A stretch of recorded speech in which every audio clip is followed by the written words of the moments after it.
Hi friends, ఈరోజు ఆత్మకి మరణం ఉందా లేదా జననం ఉందా అన్న విషయాన్ని భగవద్గీతలోని సాంఖ్యయోగంలో 20వ శ్లోకంలో తెలుసుకుందామండి. ఓం శ్రీకృష్ణ పరమాత్మనే నమః. శ్రీమద్ భగవద్గీత అప్తద్వితీయోధ్యాయ సాంఖ్యయోగః.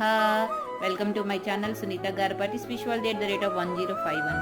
न जायते म्रियते वा कदाचित् नायं भूत्वा भविता वा न भूयः अजो नित्यः शाश्वतोऽयं पुराणः न हन्यते हन्यमाने शरीरे.